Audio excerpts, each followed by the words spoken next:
This girl has absolutely zero patience for me.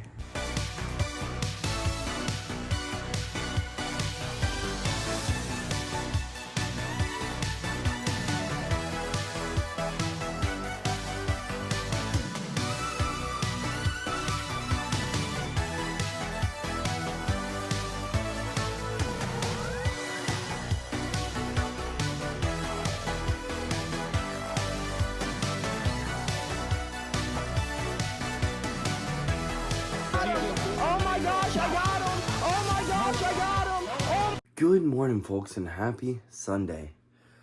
Let's go get some coffee in us and then go battle this 20-degree weather while getting our client better today than he was yesterday. Oh, and wish him a big fat happy birthday for me, folks. Alrighty, well, cup of coffee made, and it's definitely already doing its job. Let's go get this client in better shape today than he was yesterday, folks. You know, folks, not only did we not get into bed until super late, we woke up in the middle of the night in freaking cold sweats, like the worst cold sweats I have ever had in my life. Wish me luck. I really hope that we're not getting sick. I hope that that is like because we didn't get into bed until late and we trained real hard yesterday and all those things. Because I really don't want to be sick. Being sick sucks. Well, we are pulling in to go get our client better today than he was yesterday. And he beat us here. And we're freaking 10 minutes early. So, let's get the session began. Training session complete with our client. And his energy levels, well, they gave me some energy levels. So, since he was so energized and excited and worked so hard for his birthday, I guess I can go to church and go get some Jesus time in. I was going to really feel bad if I missed church. I was going to feel like a piece of boo-boo. But we're not going to miss church. We're going to go get some Jesus in right now. Let's just hope we make it on time. Well, thank Jesus for the power of movement. I definitely thought we were coming down with something. I feel much better now, but now that we have sat down in the car and started driving, I'm quite groggy again. Let's hope like heck we don't fall asleep in church, because that would just be embarrassing. Straight embarrassing. And JB just called me and informed me that she didn't grab me a sticky deodorant. And I sweat my ass off with this client today. I hope we don't have to sit by anyone. I would be so embarrassed smelling like boo-boo at church, because I smell like straight BO. When you can smell yourself, you know you stink. Well, we have made it to the church. Let's see if we can find where JB parked, because she brought me a change of clothes. Just no DO for the BO. But it is what it is. I don't think Jesus cares how bad I stink. The people who sit next to me may be a little upset, but I don't think Jesus will care. Oh, we found where she parked.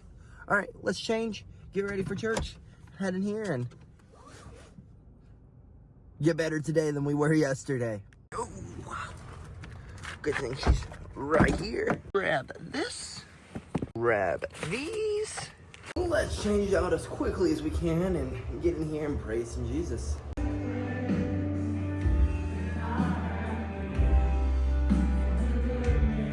Goodness gracious, folks, that was a fight and a half to stay awake. But we did, and we were able to focus enough to pick up on the message of the day. The message of the day was, as Christians, we should be like the salesman for Christ. Like, if we truly believe that there is a better life beyond the pleasures of the world, why aren't we out screaming and yelling it to the world? Why do we try so hard not to offend someone? Well, I believe in Christ, but yeah, I'm not gonna tell anyone my testimony or what he's done for me in my life. I'm just gonna keep it to myself, and hopefully they'll just come to Christ. But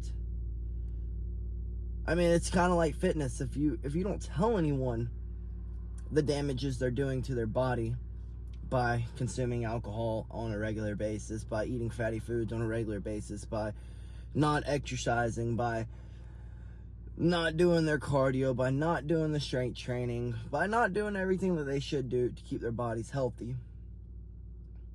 How are they supposed to know? They're just supposed to know? They're just supposed to, oh, that guy exercises, I should exercise. No, you got to explain to people that, like, as you age, your muscles and your bones, they degenerate, and to fight that and to combat that, well, you got to do a little bit of strength training. And the heart is the most important, not the healthiest. The heart is the most important muscle in the body. So you got to train that thing, because it's your ticker. If that thing runs out, you're done. So I guess ultimately what he was getting at is own your 50 feet. What is owning your 50 feet? Like, if there's that person who, you know, they aren't in the spirit, they don't know Christ, why not share it with them? Hey, have you ever heard about Jesus? Yeah, I've heard about Jesus, but you know, these preachers are a bunch of liars. Yeah, maybe that one preacher was a big liar, but let me tell you what he's done for me. You get what I'm saying? It doesn't mean to shove it down their throat. It doesn't mean be obnoxious, but it does mean inform people, tell people, show them what he's done for you. I mean, when was the last time you shared your testimony with someone and brought them to Christ? He said he used to ask people in the church. He used to, about 14 years ago, he would stand up front and ask, when was the last time in the past year have you shared your testimony and brought someone to Christ? And he said that he didn't do it anymore because one person raised their hand. And it was pretty, I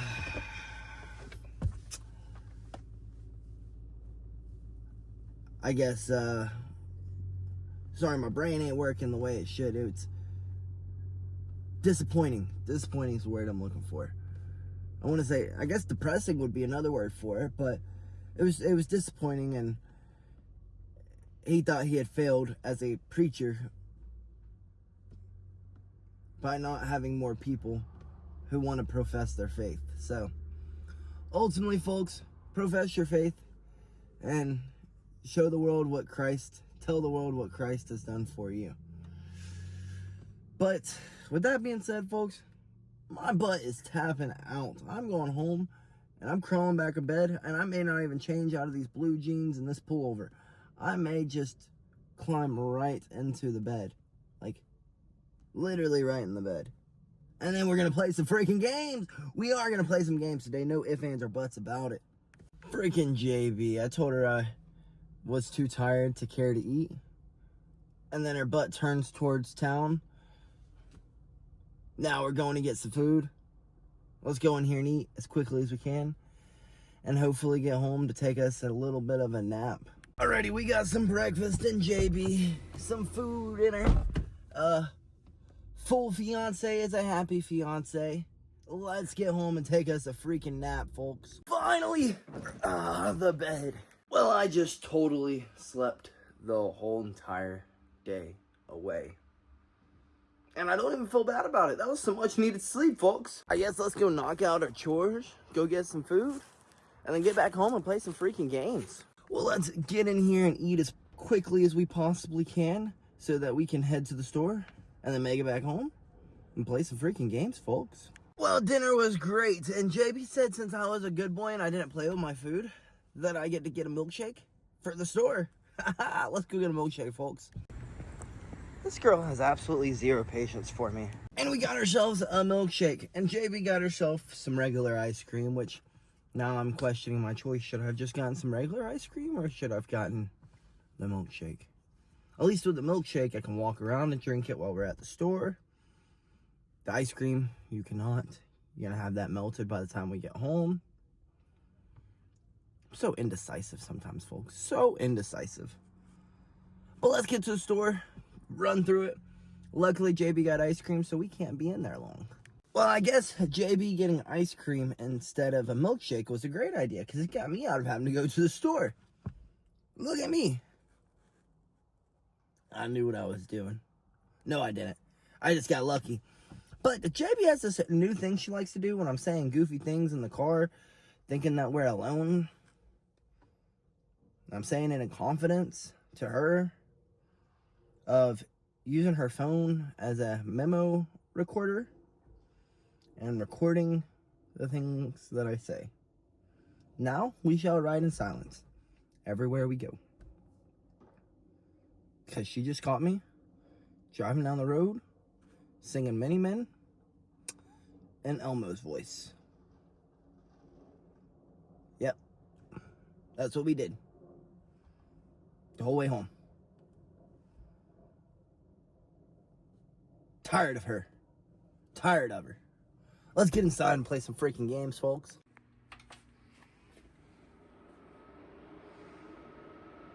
I think I need some more lights in there. Everyone knows more RGB means better performance, ain't that right? Well, folks, we just finished up an amazing live, and after weeks of trying to play again, we were finally able to get the whole squad together and knock out a few games. A good bit of games. We played some Squid games, we played some murder mysteries, we played some new Fortnite, we played some OG Fortnite. I wish we'd have had some time for some COD. I'm thinking about downloading some COD on the PC. Just completely saying goodbye to the PlayStation. It's a little hard too, though, you know. But then it would give JB the ability to play some COD with us. I think she would like it more than what she thinks. But some reason we got banned on TikTok again. I have no idea what we said or what we did, but knowing us, we probably said something inappropriate. I mean, it's me and my friends. Knowing us, we definitely said something inappropriate. But, folks, I guess I'm going to call it a night so that we can start the week off nice and smoothly, and we won't have a crashing on Sunday again, because that was terrible. We should not have spent our whole day sleeping. We should have been able to play for a hell of a lot longer today, but we weren't able to because, well, our sleep schedule has been piss freaking poor. So, with that being said, folks, we are going to call it a night. But before we call it a night, folks, to my fellow Christians out there, don't feel afraid to profess your faith. It's almost like Christians are the world's punching bag. And maybe we are the world's punching bag. I mean, our Savior was quite literally a punching bag in a way. You know what I mean?